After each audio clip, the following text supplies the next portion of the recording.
ಇವರು ಸಾಕಷ್ಟು ಪ್ರವಾಸವನ್ನು ಮಾಡುತ್ತಾರೆ. ಪ್ರಕೃತಿಯ ನಡುವೆ ಇರಲು ಬಯಸುತ್ತಾರೆ.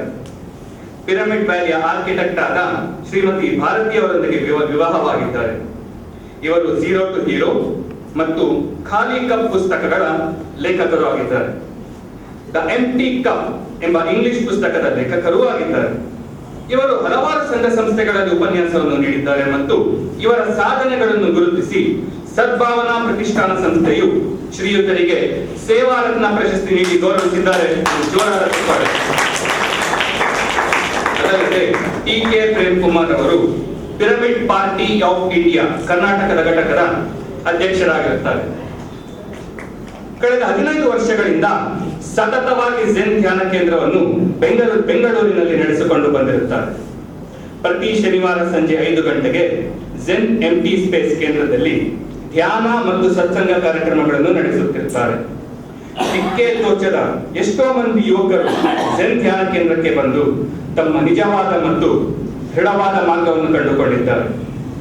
ಎಷ್ಟೋ ಬಾರಿ ಜೀವನದಲ್ಲಿ ನಿರಾಶೆ ಹೊಂದಿ ಆತ್ಮಹತ್ಯೆ ಮಾಡಿಕೊಳ್ಳಲು ಹೋದವರ ಎಷ್ಟೋ ಲೈಫ್ ಇವತ್ತು ಬದಲಾಗಿದೆ.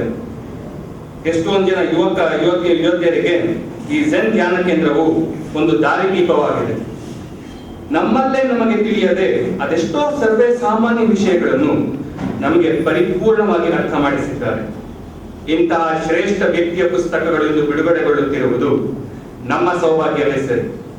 ಈಗ ನಿಮ್ಮೆಲ್ಲರ ನೆಚ್ಚಿನ ಟಿ.ಕೆ. ಪ್ರೇಮ್ ಕುಮಾರ್ ಅವರು ನಿಮ್ಮೆಲ್ಲರನ್ನು ಉದ್ದೇಶಿಸಿ ಒಂದೆರಡು ಮಾತನಾಡಲಿದ್ದಾರೆ.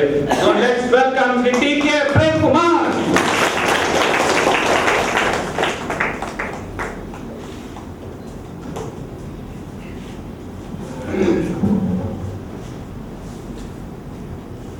ಕಾರ್ತಿಕ್ ಅವರು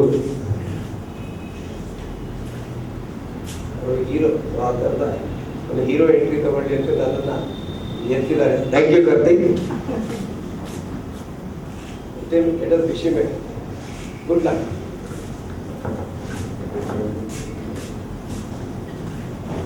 ಶ್ರೀ ಪರಮ ಪೂಜ್ಯ ಎಲ್ಲಿ ಮಠದ ಶ್ರೀಗಳಾದ ಶಿವರುದ್ರ ಸ್ವಾಮೀಜಿಯವರೇ ಅವರ ಆಧಾರಗಳಿಗೆ ನಮಸ್ಕರಿಸುತ್ತಾ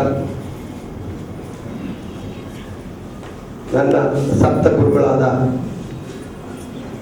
ಶ್ರೀ ಮಹರ್ಷಿಯೋಗಿ 1981 ನಮ್ಮ ಅಕ್ಕನವರು ಧ್ಯಾನವನ್ನು ಹೇಳಿಕೊಟ್ಟ ಅಂದಿನಿಂದ 15-16 ವರ್ಷದಿಂದ ರಾಮಕೃಷ್ಣ ಮಠ, ರಾಮಕೃಷ್ಣ ಪರಮಹಂಸ, ವಿವೇಕಾನಂದ ಅವರ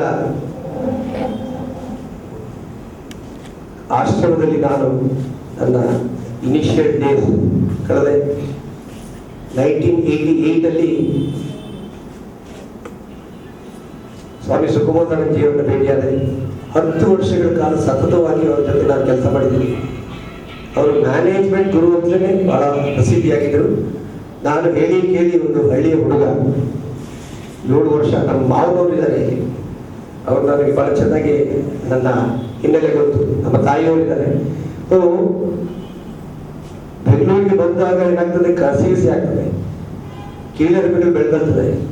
ಹಾಗಾಗಿ ಆ ಒಂದು ಕೀಳರಿಮೆಯನ್ನು ಮೆಟ್ಟಿ ನಿಂತು, ಆರೋಗ್ಯ ಸಮಸ್ಯೆಗಳನ್ನು ಮೆಟ್ಟಿ ನಿಂತು ಇವತ್ತೇನಾದ್ರು ಸಾಧಿಸಿದ್ದೀನಿ ಅನ್ನೋದಕ್ಕೆ ಅದು ಧ್ಯಾನದ ಒಂದು ಪರಿಣಾಮ ಅಂತ ನಾನು ಹೇಳಲಿಕ್ಕೆ ಇಷ್ಟ.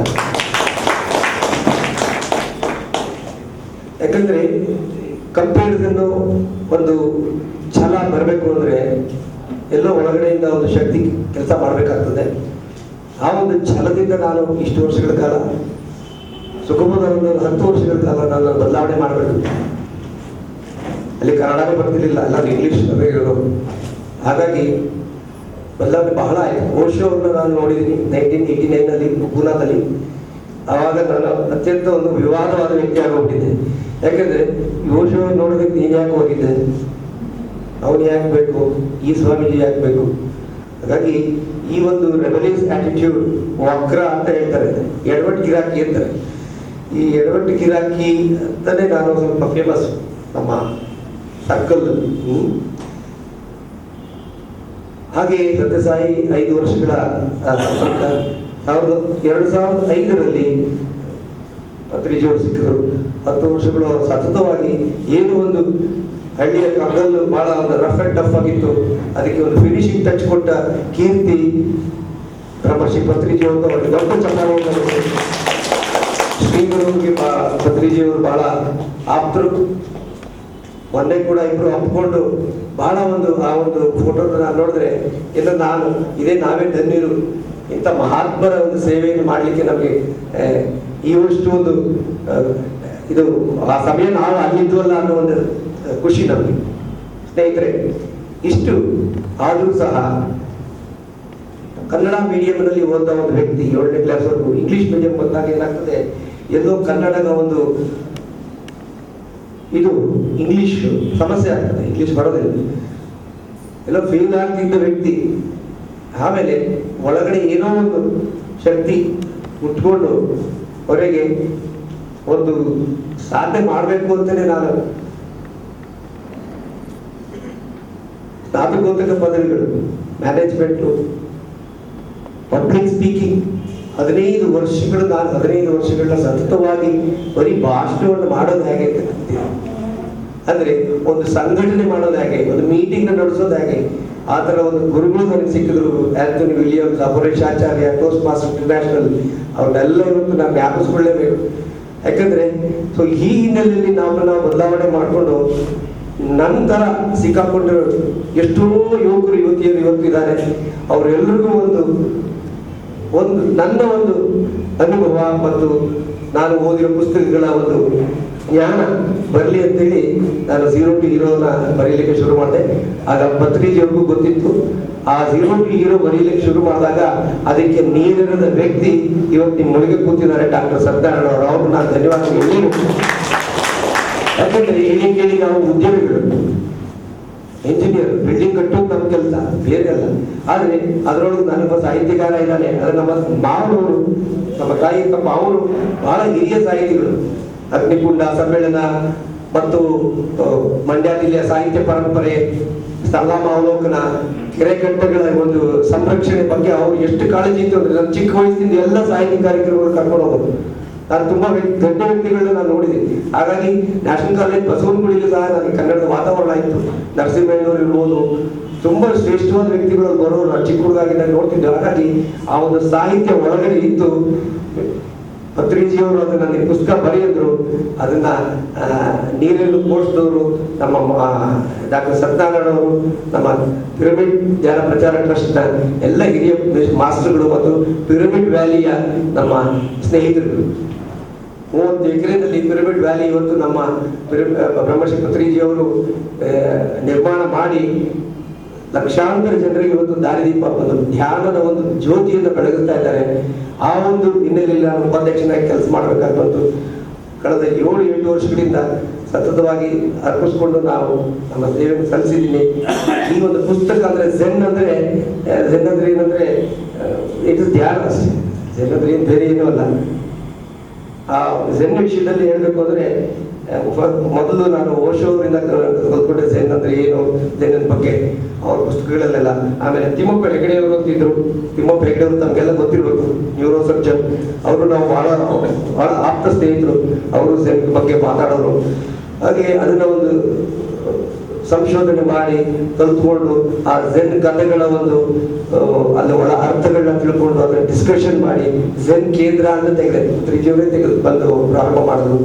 ಕಳೆದ 15 ವರ್ಷಗಳಿಂದ ಪ್ರತಿ ಶನಿವಾರ ಮಳೆ ಬರಲಿ, ಚಂಡಮಾರುತ ಬರಲಿ, ಗಾಳಿ ಇರಲಿ, ನಮ್ಮಲ್ಲಿ ಝೆನ್ನಲ್ಲಿ ಸತ್ಸಂಗ ನಡೆದೇ ನಡಿ. ಎಲ್ಲೋ ಕನ್ಸಿಸ್ಟೆನ್ಸಿ ಇರೋದ್ರಿಂದ ಇಷ್ಟು ಜನಗಳ ಪ್ರೀತಿ ವಿಶ್ವಾಸ, ಇಷ್ಟು ಜನಗಳು ನಮ್ಮನ್ನ ಈ ಒಂದು ಕಾರ್ಯಕ್ರಮ ಬಂದಿದ್ದೀರಾ. ತಮ್ಮೆಲ್ಲರಿಗೂ ಸ್ವಾಗತವನ್ನು ಬಯಸ್ತಾ, ಸ್ನೇಹಿತರೆ, ಈ ಒಂದು ಸಭೆ ನೋಡಿದ್ರೆ ಹೊಸ ಚಿಗುರು ಹಳೆ ಬೇರು ಕೂಡಿರೋದು ಮರ ಸೊಬಗು ಬೇಕು. ಎರಡು ಹೊಸ ಚಿಗುರು ಬೇಕು, ಹಳೆ ಬೇರು ಬೇಕು, ಹೊಸ ಯುಕ್ತಿ ಬೇಕು, ಹಳೆ ತತ್ವನೂ ಬೇಕು, ಕೃಷಿ ವಾಕ್ಯನೂ ಬೇಕು, ವಿಜ್ಞಾನ ಕಲೆನೂ ಬೇಕು. ಎಲ್ಲ ಒಂದು ಸೇರಿದ್ರೆ ಮಾತ್ರ ಅದು ಒಂದು ನಮ್ಮ ಜೀವನ ಒಂದು ಸಂತೋಷವಾಗಿರ್ತದೆ ಅಂತ DVG ಅವರು ಕನ್ನಡದ ಒಂದು ಭಗವದ್ಗೀತಾ ಅಂತ ಮಂಕುತಿ ಬರಕದಲ್ಲಿ ಹೇಳಿದ್ದಾರೆ. ಭೂತಕಾಲದ ವಿವಿಧ ಕಾಲದ ಅನುಭವಗಳು, ಸೋಲುಗಳು, ದುಮ್ಮಾನಗಳನ್ನ ಬಿಟ್ಟು ಭವಿಷ್ಯದ ಏನು ಅನಿರೀಕ್ಷತೆಗಳು, ಅನುಮಾನಗಳು, ಈ ಮೂಟೆ ಆ ಮೂಟೆಯನ್ನು ಕೆಳಗಿಟ್ಟು ಮುಂದೆ ಹೋಗ್ಬೇಕು ಅಂದ್ರೆ ಧ್ಯಾನ ಒಂದೇ ಮಾರ್ಗ. ಅದು ಬದ್ರಿದೇವರು ನಾವು ಹೇಳ್ಕೊಂಡಿದ್ದಾರೆ. ಆ ಮೂಟೆನ ಪಕ್ಕದಲ್ಲಿ ಇಟ್ಬಿಟ್ರೆ ನಿಜವಾದ ನಮ್ಮ ಜೀವನದಲ್ಲಿ ಏನು ಮಾಡಬೇಕು ಅದನ್ನು ಮಾಡ್ಕೊಂಡು ಹೋಗ್ತೀವಿ. ನಿಜವಾಗಿ ಬೇಡವಾಗಿದ್ದೆಲ್ಲ ಬಿಟ್ಬಿಡ್ತೀವಿ. ಸ್ನೇಹಿತರೆ, ಇಂದು ಜೀವನ ನೋಡಿದ್ರೆ ಬಹಳ ಭಯ ಆಗುತ್ತೆ. ನಮ್ಮ ಸಾಫ್ಟ್ವೇರ್ ಟೆಕ್ಕಿಗಳು ತಮ್ಮ ಜೀವನದ ಸಾಫ್ಟ್ವೇರ್ ಬರ್ಕೊಳಕ್ ಆಗ್ತಾ ಇಲ್ಲ. ವಿಮಾನದ ವೇಗ ಜಾಸ್ತಿ ಆಗ್ತಾ ಇದೆ, ಮನುಷ್ಯತ್ವ ವೇಗ ಕಡಿಮೆ ಆಗ್ತಾ ಇದೆ. ಓಕೆ, ಆಮೇಲೆ ಹಾಗೆ ನೋಡ್ಕೊಂಡ್ ಬನ್ನಿ, ಎಲ್ಲ ವಿಷಯದಲ್ಲೂ ನಾವು ಒಂದು ಅತಿರೇಕಕ್ಕೆ ಹೋಗ್ತಾ ಇದ್ದೀವಿ. ಐಷಾರಾಮಿ ಹೋಟ್ಲುಗಳು, ಆಸ್ಪತ್ರೆಗಳು ತಲೆ ಎತ್ತಿವೆ, ಆರೋಗ್ಯವೇ ಇಲ್ಲ ಜನಗಳಿಗೆ. ಹಾಗಾಗಿ ಇತ್ಲ ಕಡೆ ಬಂದರೆ ಯುವಕರು ಬೆಂಗಳೂರಿನಲ್ಲಿ ಕಾರು ಬಾರು, ಬಹಳ ದುರಂತ.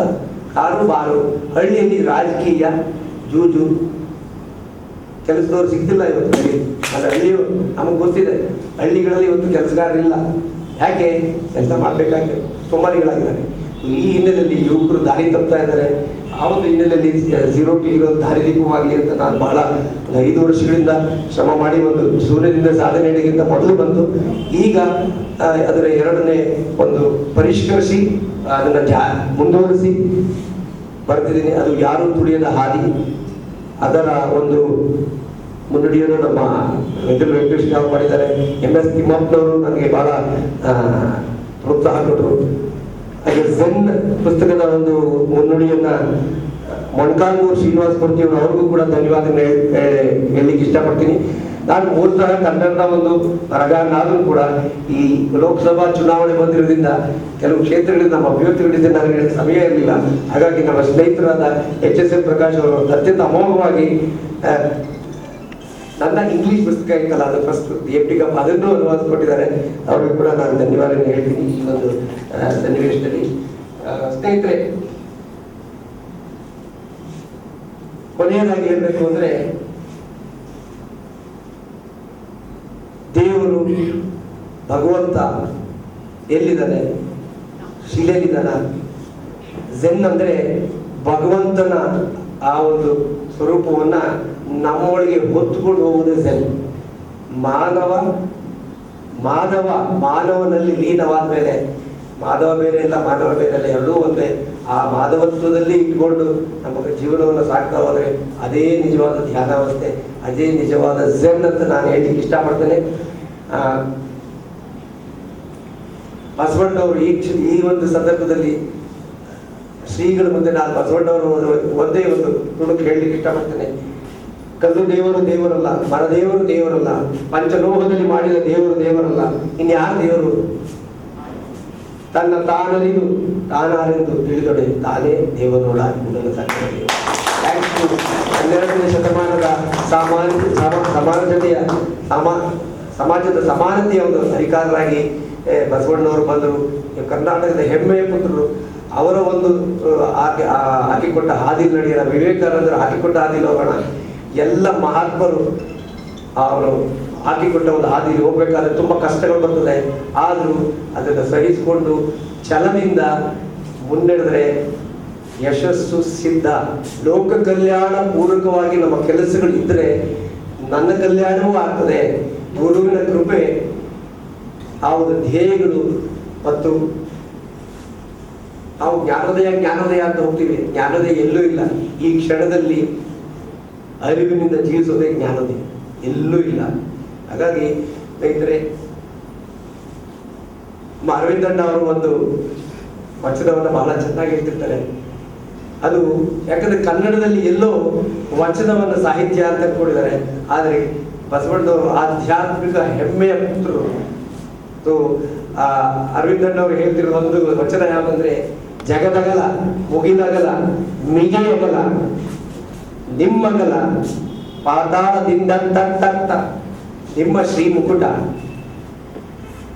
ಬ್ರಹ್ಮಾಂಡದಿಂದ ತತ್ತ ನಿಮ್ಮ ಪಾತಾಳದಿಂದ ತತ್ತ ನಿಮ್ಮ ಶ್ರೀಚರಣ, ಬ್ರಹ್ಮಾಂಡದಿಂದ ತತ್ತ ಶ್ರೀ ಮುಕುಟ, ಅಗಮ್ಯ ಅಪ್ರಮಾಣ ಅಗೋಚರ ಅಪ್ರತಿಮ ಲಿಂಗವೇ ನೀನೆನ್ನ ಕರಸ್ಥಳಕ್ಕೆ ಬಂದು ಚುಳುಕಾದಿರಯ್ಯ ಕೂಡಲ ಸಂಗಮ ದೇವ. ನಮಸ್ಕಾರ ಎಲ್ಲರಿಗೂ.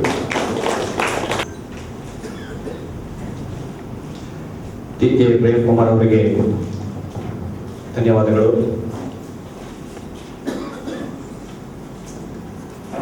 ಎಷ್ಟೋ ಆಧ್ಯಾತ್ಮ ಪುಸ್ತಕಗಳು ಬರೀ ಇಂಗ್ಲೀಷ್ನಲ್ಲೇ ಬರ್ತಾ ಹೋಗ್ತಾ ಇದೆ. ಕನ್ನಡಕ್ಕೆ ಅನುವಾದ ಆಗ್ತಿರೋದು ಅಥವಾ ಕನ್ನಡದಲ್ಲೇ ಆಧ್ಯಾತ್ಮದ ಪುಸ್ತಕಗಳು ಬರ್ತಾ ಇರೋದು ತುಂಬನೇ ಕಡಿಮೆ ಇದೆ. ಆ ನಿಟ್ಟಿನಲ್ಲಿ ಟಿ.ಕೆ. ಪ್ರೇಮ್ ಕುಮಾರ್ ಅವರು ಕನ್ನಡದಲ್ಲಿ ಆಧ್ಯಾತ್ಮದ ಪುಸ್ತಕಗಳನ್ನ ಬಿಡುಗಡೆ ಮಾಡಿ ಆಧ್ಯಾತ್ಮ ಏನು ಅನ್ನೋದು ಹರಿದೇ ಇರುವಂತಹ ಅಂತ ಯುವ ಪೀಳಿಗೆಗೆ, ಯುವ ಜನರಿಗೆ ಒಂದು ಒಳ್ಳೆಯ ಮಾರ್ಗದರ್ಶನವನ್ನು ನೀಡ್ತಿದ್ದಾರೆ.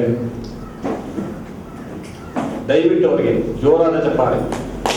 ಈ ಥರ ಆಧ್ಯಾತ್ಮ ಪುಸ್ತಕಗಳನ್ನ ನಿಮಗೆ ಹೊರವಾಗಿ ನೀಡ್ತಿದ್ದಾರೆ. ಆಧ್ಯಾತ್ಮದ ಆಳ, ಅದರ ಅರಿವು ನಮಗೇನು ಅನ್ನೋದೇ ತಿಳಿದಿರೋದಿಲ್ಲ. ಪ್ರತಿಯೊಬ್ಬರು ಇಂಗ್ಲೀಷ್ನಲ್ಲೇ ಪದವೀಧರರಾಗಿರೋದಿಲ್ಲ. ನಮ್ಮ ಹುಟ್ಟು ಭಾಷೆ, ನಮ್ಮ ಮಾತೃಭಾಷೆ ಕನ್ನಡ ಆಗಿರೋದ್ರಿಂದ ಕನ್ನಡಕ್ಕೆ ತುಂಬ ಮಾನ್ಯತೆ ನೀಡಿದ್ದಾರೆ. ನನ್ನ ಕಡೆಯಿಂದ ತುಂಬ ಧನ್ಯವಾದಗಳನ್ನು ಅವರಿಗೆ ಅರ್ಪಿಸ್ತೇನೆ. ಈಗ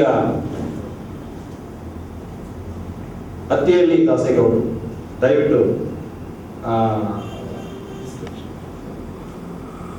ಅತ್ತಿಹಳ್ಳಿ ದಾಸೇಗೌಡರು ಕನಕಪುರ ತಾಲೂಕು ಅತ್ತಿಹಳ್ಳಿ ಗ್ರಾಮದವರು. ಮಾನಸ ಗಂಗೋತ್ರಿಯಲ್ಲಿ ಕನ್ನಡ MA ಪದವಿಯನ್ನು ಪಡೆದಿದ್ದಾರೆ. ಡಿ. ಜವರೇಗೌಡರ ಕುವೆಂಪು ವಿದ್ಯಾವರ್ಧಕ ಟ್ರಸ್ಟ್ನಲ್ಲಿ ಹಾಗೂ ಕವಿಶೈಲ ಮುದ್ರಣಾಲಯದಲ್ಲಿ ಕಾರ್ಯನಿರ್ವಹಿಸಿದ್ದರು. ಹಾಗೂ ಈ ಸಂದರ್ಭದಲ್ಲಿ ರಾಷ್ಟ್ರಕವಿ ಕುವೆಂಪುರವರಿಗೆ ಹಾಗೂ ಡಿ. ಜವರೇಗೌಡರ ಅತ್ಯಂತ ನಿಕಟವರ್ತಿಗಳಾಗಿದ್ದರು. ಕೋಲಾರದ ಸರ್ಕಾರಿ ಪ್ರಥಮ ದರ್ಜೆ ಕಾಲೇಜಿನಲ್ಲಿ ಕನ್ನಡ ಉಪನ್ಯಾಸಕರಾಗಿ ಕೆಲವು ವರ್ಷಗಳು ಕಾರ್ಯನಿರ್ವಹಿಸಿದ್ದಾರೆ. 1976ರಲ್ಲಿ ಕನ್ನಡದಲ್ಲೇ KAS ಪರೀಕ್ಷೆ ಬರೆದು ತೇರ್ಗಡೆ ಹೊಂದಿ ವಾಣಿಜ್ಯ ತೆರಿಗೆ ಇಲಾಖೆಯಲ್ಲಿ ಅಧಿಕಾರಿಯಾಗಿ ಕಾರ್ಯನಿರ್ವಹಿಸಿದ್ದಾರೆ. ಹಾಗೂ ವಾಣಿಜ್ಯ ತೆರಿಗೆ ಇಲಾಖೆ ಬೆಂಗಳೂರು ವಲಯದ ಜಂಟಿ ಆಯುಕ್ತರಾಗಿ ಕಾರ್ಯನಿರ್ವಹಿಸಿ ನಿವೃತ್ತರಾಗಿದ್ದಾರೆ. ಶ್ರೀಯುತರು ಕಾಲಿಕ ಪೂರ್ತಿಯ ಪರಿಚಯವನ್ನು ಮಾಡಿಕೊಡಬೇಕೆಂದು ವಿನಂತಿ ಮಾಡಿಕೊಳ್ಳುತ್ತೇನೆ.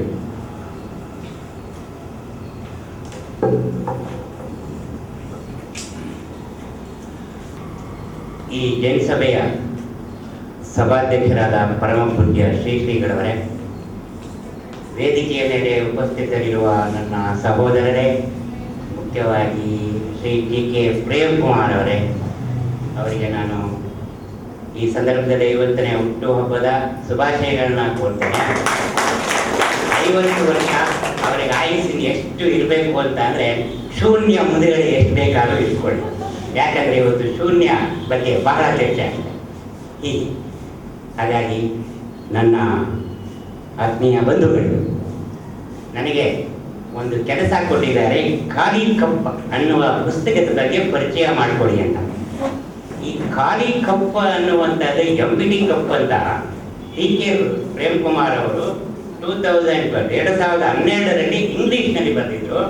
ಅದನ್ನ ಇಂಗ್ಲೀಷ್ನಲ್ಲೇ ಇದ್ರೆ ಹೇಗೆ ಅಂತ ಕನ್ನಡಕ್ಕೆ ಬಂದು ಒಂದು ಒಳ್ಳೆಯ ಉಪಕಾರ ಮಾಡಿದ್ದಾರೆ. ನಮ್ಮ ಇವತ್ತು ಯುವಜನಾಂಗಕ್ಕೆ ಎಲ್ಲರಿಗೆ ಆಗಲೇ ಮಾತಾಡಿದಾಗೆ ಯುವಜನಾಂಗಕ್ಕೆ, ಟೆಕ್ಕಿಗಳಿಗೆ, ಅನೇಕರಿಗೆ ಈ ಬದುಕುವ ಕಲೆಯೇ ಗೊತ್ತಿಲ್ಲ. ಯಾಂತ್ರಿಕವಾಗಿ ಕಂಪ್ಯೂಟರ್ಗಳೇ ಅವರು, ನಾನು ಅವ್ರನ್ನ ಕಂಪ್ಯೂಟರ್ ಅಂತ ಕರೀತೇನೆ. ಅವ್ರಿಗೆ ಬುದ್ಧಿಯಿಂದ ಏನಿಲ್ಲ, ಬರೀ ಯಂತ್ರಗಳು. ಈ ಸಂದರ್ಭದಲ್ಲಿ ಹೇಗೆ ಅವರು ಮಾನವರಾಗ್ಬೋದು ಅನ್ನೋದಕ್ಕೆ ಕನ್ನಡದಲ್ಲಿ ಇದನ್ನ ಅನುವಾದ ಮಾಡಿದ್ದಾರೆ. ಈ ಪುಸ್ತಕವನ್ನ ಇಂಗ್ಲಿಷ್ನಲ್ಲಿ ಅನುವಾದ ಮಾಡಿದಂಥವ್ರು ಪ್ರಕಾಶ್ ಅವರು. ಈ ಇಂಗ್ಲಿಷು ಕನ್ನಡಕ್ಕೆ ಏನು ವ್ಯತ್ಯಾಸ ಅಂದರೆ, ಇಲ್ಲಿ ಒಂದು ಚಾಪ್ಟರ್ನ ಜಾಸ್ತಿ ಸೇರಿದ್ದಾರೆ. ಲೇಖಕರ ಮಾತುಗಳು ಅಂತ ಇದೆ. ಆ ಲೇಖಕರ ಮಾತುಗಳೇ ನನಗೆ ಬಹಳ ಮುಖ್ಯವಾದಂಥವು. ಉಳಿದವು ಜನ್ ಕಥೆಗಳು. ಜನ್ ಅಂದರೆ ಧ್ಯಾನವನ್ನ ಹೇಗೆ ಮಾಡಬೇಕು, ಈ ಧ್ಯಾನದಿಂದ ಆಗುವಂಥ ಪ್ರಯೋಜನಗಳು, ಧ್ಯಾನ ಗುರುಗಳು ಏನು, ಆ ಧ್ಯಾನಗಳ ಕಥೆಗಳಿದೆಯಲ್ಲ ಜನ್ ಕಥೆಗಳು, ಅದರ ನೀತಿ ಅನ್ನೋದನ್ನು ಕೊನೆಗೆ ಕೊಟ್ಕೊಂಡು ಹೋಗ್ತಾರೆ. ಸಾಮಾನ್ಯರಿಗೂ ಅದು ಅರ್ಥವಾಗುತ್ತೆ. ಸ್ವಲ್ಪ ಜನ್ ಮಾಡಬೇಕು, ಧ್ಯಾನ ಮಾಡಿ ಓದ್ಬೇಕು ಅಷ್ಟೇ. ಹಾಗಂದ್ರೆ ಏನು? ಈ ಪುಸ್ತಕ ಜನ್ ಬಗ್ಗೆ ಅಥವಾ ಬದುಕುವ ಕಲೆಯ ಬಗ್ಗೆ ಅನೇಕ ಪುಸ್ತಕಗಳು ಈಗಾಗಲೇ ಬಂದಿದೆ. ಜನ್ ಬಗ್ಗೆನೂ ಬಂದಿದೆ. ಆದರೆ ಈ ಪುಸ್ತಕದ ಒಂದು ಮೌಲ್ಯ ಯಾಕೆ ಹೆಚ್ಚಿದೆ ಅಂತ ಒಂದು ಕಾರಣ ಕೊಡ್ತೇನೆ. ಇದನ್ನ ಬರೆದಿರುವಂತ ಪ್ರೇಮ್ ಕುಮಾರ್ ಅವರು ಇದ್ದಾರಲ್ಲ, ಅವರು ಸಾಹಿತಿಯಾಗುವ ಸಲುವಾಗಿ ಇದನ್ನ ಬರೆದಿದ್ದಲ್ಲ. ಅವರು ಜೀವನದಲ್ಲಿ ಜನ್ ದೆಸೆಗಾರರಾಗಿ ಕಂಡುಕೊಂಡಂತಹ ಜೀವನ ಮೌಲ್ಯಗಳನ್ನ ಮತ್ತೆ ಸಾಧನೆಗಳನ್ನ ಯಥಾವತ್ತಾಗಿ ಅವರ ಅನುಭವ ಸಿದ್ಧಾಂತಗಳನ್ನ ಜನಕ್ಕೆ ತಿಳಿಸಿಕೊಟ್ಟು ಇದನ್ನ ತಿಳಿಸ್ಕೊಡ್ಬೇಕು ಅನ್ನುವ ಸಲುವಾಗಿ ಈ ಪುಸ್ತಕವನ್ನು ಅವರು ಬರೀತಾರೆ. ಅನುಭವ ಸಿದ್ಧಾಂತ, ಅನುಭವ ಸತ್ಯ. ಅವರು ಅನುಭವಿಸಿ ಈ ಸತ್ಯದಿಂದ ನಾನು ಈ ರೀತಿ ಆಗಿದ್ದೇನೆ ಅನ್ನುವಂಥ ಕಾರಣಕ್ಕೆ ಬರೆದಿದ್ದಾರೆ.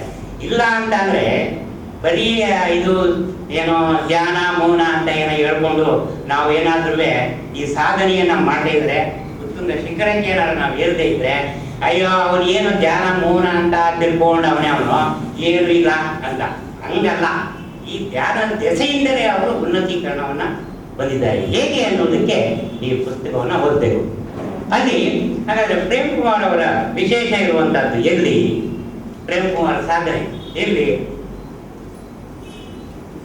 ಅವರು ಲೇಖಕರ ಮಾತಿನಲ್ಲಿ ಹೇಳ್ತಾರೆ ಏನಂತಂದ್ರೆ, ಈ ಅವರ 5ನೇ ವಯಸ್ಸಿನಲ್ಲಿ ಹಳ್ಳಿಯಲ್ಲಿದ್ದಾಗ ಚಿಟ್ಟೆಗಳನ್ನ ಹಿಡಿದು ಒಂದು ಸೀಸಕ್ಕೆ ತುಂಬುತ್ತಾರೆ. ಆ ಸೀಸಕ್ಕೆ ತುಂಬು ಮನೆಗೆ ತಂದರೆ ಆ ಉಸಿರು ಕಟ್ಟಿ ಸತ್ತು ಹೋಗ್ತಾರೆ. ಆಗ ಪ್ರೇಮ್ ಕುಮಾರ್ ಅದನ್ನು ನೋಡ್ಬಿಟ್ಟು ಅಯ್ಯೋ ಇವೆಲ್ಲ ಸತ್ತು ಹೋಗ್ಬಿಟ್ಟು ಅಂದ್ಬಿಟ್ಟು ಅವತ್ತಿನಿಂದ ಆಚೆಗೆ ಆ ಕೆಲಸವನ್ನು ಅವರು ಬಿಟ್ಟುಬಿಡ್ತಾರೆ. ಈ ರೀತಿ ಮನಃಪರಿವರ್ತನೆ ಆಯಿತು. ಈ ಮನಃಪರಿವರ್ತನೆ ಆಗಿರುವಂತ ಜನ ಇದ್ದಾರಲ್ಲ, ಅವರು ಖಂಡಿತ ಅವರು ಮುಂದೆ ಬೆಳೀತಾರೆ. ಕೆಲವರಿಗೆ ಮನಃಪರಿವರ್ತನೆ ಆಗೋದಿಲ್ಲ, ಬುದ್ಧನಿಗೂ ಕೂಡ ಮನಃಪರಿವರ್ತನೆ ಆಗುತ್ತೆ. ಹೆಣಗಳನ್ನ ನೋಡ್ತಾನೆ, ಮುದುಕನ್ನು ನೋಡ್ಬಿಟ್ಟು ಅವನು ಆ ಮನಃಪರಿವರ್ತನೆ ಹೊಂದ್ತಾರೆ. ನಮ್ಮಲ್ಲಿ ಅನೇಕ ಜನ ಪ್ರತಿದಿನ ಹೆಣದ ಮುಂದೆ ಕೂತಿದ್ರು ಪರಿವರ್ತನೆ ಏನೂ ಇಲ್ಲ, ಇದ್ದಾಗೆ ಇರ್ತಾರೆ. ಈ ರೀತಿಯ ಒಂದು ಸಣ್ಣ ಪರಿವರ್ತನೆ ಆದಂತ ಪ್ರೇಮ್ ಕುಮಾರ್ ಅವರಿಗೆ ಜೀವನದಲ್ಲಿ ಮುಂದೆ ಆಘಾತಕಾರಿಯಾದ